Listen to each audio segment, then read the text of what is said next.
साथ संगत जी, प्यार से कहना धन्यकार जी। प्रेम थी बोलजो धन्यकार जी।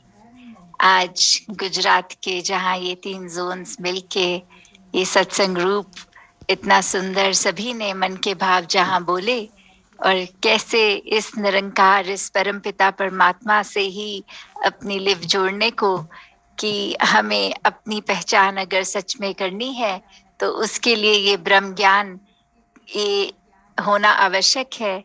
नहीं तो यही समझ आती है इस इंसान को इस ज़िंदगी में कि ये जो शरीर है यही सच्चाई है, पर जो वाक़ई ही सच्चाई है वो ये है कि ये शरीर ने तो ढल जाना है, तो ये आत्मा ने जो कायम रहना है, अगर उसको इस अपने असली रूप में वापस मिलना है, तो ये ब्रह्म ज्ञान ही है, जिससे ये निराकार का दर्शन होकर फिर ये आत्मा इस परमात्मा से मिलती है। तो हर एक के जीवन में जहाँ ये परमात्मा आए, वहीं पे एक ड्यूटी हर एक की फिर उसके बाद कि ये परमात्मा इस दिल में कैसे ठहरे, उसको ठहराने के लिए सेवा, सिमरन, सत्संग ये बहुत ही ज़रूरी, जहाँ पल-पल ये ऐसे संगत जो ऐसे संत इन्हीं के साथ उठना-बैठना कि वो हमेशा ये याद करवाएँ इस निराकार को। कोई भी एक हमारी लाइफ में कुछ अगर हो रही है घटना, तो कैसे उससे भी एक कन्क्लूज़न यही कि अगर एक सांसारिक रूप में अच्छी घटना है, तो उसमें भी कैसे अपना शुक्राना, ये बैलेंस, ये स्थिरता, ये स्टेबिलिटी बनी रहे और अगर वो सांसारिक रूप में अच्छी नहीं, तो कैसे उसमें से भी फिर कुछ एक अच्छाई ढूँढ लेनी और आउटराइट ये ना मानना कि ये अच्छा नहीं हुआ। तो ऐसी सोच तो संतों की ही होती है और साथ ही ये सिमरन रूप से हम अपने मन में कितनी कामनेस, ये पीस, ये एक ठहराव फ़ील कर सकते हैं, जब इस सिमरन में ही हम एक हर समय चाहे ज़बान बोल रही हो, पर मन तो हमेशा ही बोलना चाहिए। तो कैसे ये सेवा, सिमरन, सत्संग अगर हम कर रहे हैं, तो फिर ये जीवन वाक़ई ही मुबारक है। तो किस तरह हर एक की ज़िंदगी भी एक वही बात कि ये ब्रह्म ज्ञान हर एक को जहाँ सेम मिला, तो कैसे एक हर एक की भक्ति का मार्ग दूसरा होता है। जैसे एक एग्ज़ाम्पल दिया जाए, तो हर किसी का एक सेम रास्ता नहीं, एक डेस्टिनेशन सेम है, पर ज़िंदगी में हर एक के हालात अलग, हर एक की परिस्थितियाँ अलग हैं, पर मन में एक सी स्थिति है। जैसे एक अगर हम एग्ज़ाम्पल लें एक पहाड़ी का, तो एक पॉइंट एक हाइट पे होता है और अगर वहाँ से खड़े होके नीचे देखें, तो एक वो पॉइंट, तो अगर वो दोनों पॉइंट को मार्क कर लें और फिर एक अगर कॉम्पिटिशन करें कि जो सबसे पहले इस हाइट पे खड़े पहाड़ से नीचे उस मार्क्ड पॉइंट पे पहुँचेगा, वो ही इस कॉम्पिटिशन का विनर। तो कैसे हर एक ने अलग-अलग एक रास्ता अपनाना है। किसी ने तो शायद वो बनी हुई कोई सड़क होगी, उससे पैदल चल के जाना है। कोई किसी पगडंडी, कोई ट्रेल उसका सहारा लेगा, चाहे रास्ते में उसको फिर वो जंगली जानवर भी मिलें, वो काँटों वाले एक पौधे एक पेड़ भी मिलें, फिर भी वो ऐसा रास्ता ही चूज़ करेंगे या फिर ऐसे ज़रूरी नहीं है कि चूज़ करें, पर वो रास्ता ऐसा जिसमें ये सब आना अनिवार्य है।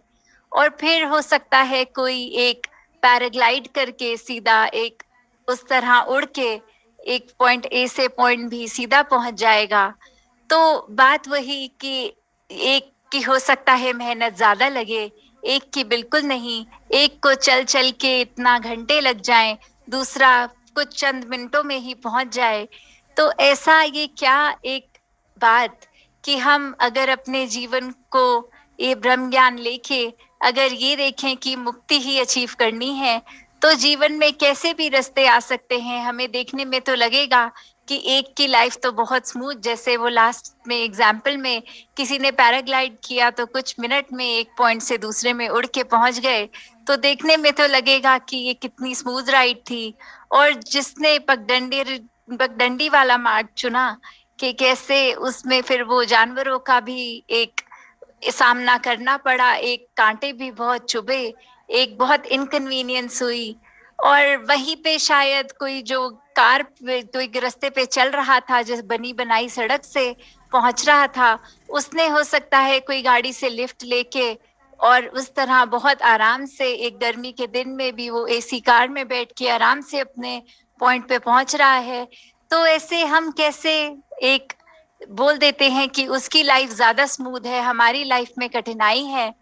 तो हमें पर ये नहीं पता कि क्या पता हम अगर दूसरे से अपनी पोजीशन एक्सचेंज कर लेते, अगर वो रास्ता जीवन का जिसने पगडंडी चुनी वो गाड़ी वाले रास्ते से आता, तो शायद उसके लिए वो सुखदाई नहीं होता। तो उसके लिए यही रास्ता मुबारक था। इसीलिए इस परमात्मा ने लाइफ में ऐसी चुनौतियां रखी। फिर भी एक कॉमन बात जो हर एक के लिए थी, वो ये कि ये अपनी जिंदगी को मुश्किलों के सामने एक सामना करते हुए भी फिर भी इस परमात्मा को ना भूलें, अपने रास्ते से ना भटकें, क्योंकि रास्ते से भटक गए तो फिर वो एंड में वो पॉइंट पे नहीं पहुंच पाएंगे। ये सैल्वेशन, ये मुक्ति, ये अचीव नहीं हो पाएगी। तो कैसे हमने हर समय यही शुक्राना भाव कि जो भी इस परमात्मा ने दिया, जिस तरह दिया, वो हमें तो देखने में सही ना लग रहा हो, पर वो एक परमात्मा ने अगर किया है तो बिल्कुल सही है। तो उसमें भी हम क्या छोटी छोटी चीजें लेके बैठ रहे हैं? क्या हम अपने एक जो हमारी सोच इतनी विशाल हो सकती थी, पर अपने आप को इतना तंग दिल कर रहे हैं कि हम अपनी एक छोटी सी प्रॉब्लम को इतना मैग्नीफाई करके हर एक को जा जा के सुना रहे हैं, कि एक खुद को विक्टिम प्ले कर रहे हैं कि देखो हमारे साथ कितना बुरा हुआ।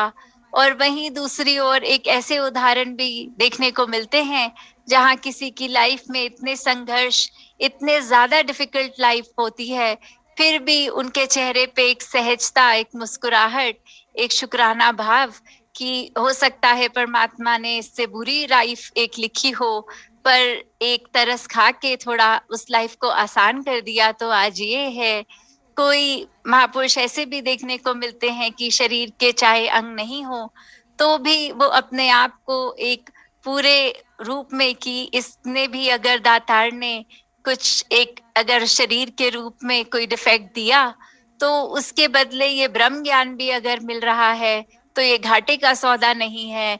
कि ये ब्रह्म ज्ञान दिया हुआ है तो ये शरीर हमारा जो कि सिर्फ कुछ वर्षों का ही साथ था, बाकी तो ये आत्मा और परमात्मा का ही खेल है। तो फिर ये कैसे हमने उस शरीर को जितना भी मिला है, चाहे पूरा शरीर नहीं मिला तो भी उसको बेस्ट यूटिलाइज कैसे करें? कि एक अगर शरीर के अंग नहीं है तो दिमाग तो है, तो ये दिमाग को कैसे सिर्फ अच्छे प्योर थॉट से भरे, एक परोपकारी रहें। और अगर वही बात की एक चलते फिरते एकदम शरीर के अंग ठीक ठाक, एक बिल्कुल हेल्थी इंसान की जैसे बोलते हैं कि बुद्धि भ्रष्ट हो जाए, तो फिर वो इंसान एक सब कुछ होने के बावजूद नाशुक्रा और बहुत ही हर एक के लिए हानिकारक। तो फिर कैसे हमने हमेशा एक जहां इस निरंकार द्वारा लाइफ में जैसा भी ट्रैक मिला हो हमें, हमने उसमें चलते रहना है। ऑब्स्ट्रकल्स चाहे आए, उसको फुल स्टॉप नहीं मानना, उसको ये नहीं मानना कि अब इसके बाद तो बिल्कुल जीवन में सभी खराब है, सभी अंधेरा है। कैसे हमने हर एक पल में ये रोशनी देखनी है। इस ब्रह्म ज्ञान की रोशनी से हम चाहे किसी भी हालात में होंगे, किसी भी परिस्थिति में होंगे, वो एक हमारे लिए वही रोशनी, एक लाइट काफी है। तो कैसे हम हमेशा इसी बात पर ध्यान दें कि हमने अपने आप को पॉजिटिव कैसे रखना है। और सबसे आसान तरीका अपने आप को पॉजिटिव रखने का कि ये निरंकार से ही पॉजिटिविटी ली जाए, इसी के ही साथ एक इसी के रंग में रंगे रहें, एक इसी के साथ लिव जुड़ के हर एक चीज में इस निरंकार की ही रजा को मानकर अपने जीवन को आगे जब बढ़ाएंगे तो फिर कुछ गलत नहीं लगेगा। हमेशा वो पॉजिटिविटी, एक जैसे कहते हैं किसी को देखकर ऐसा लग रहा है कि उनके चेहरे से नूर टपक रहा है, तो वो नूर वो उन्होंने कैसे अचीव किया?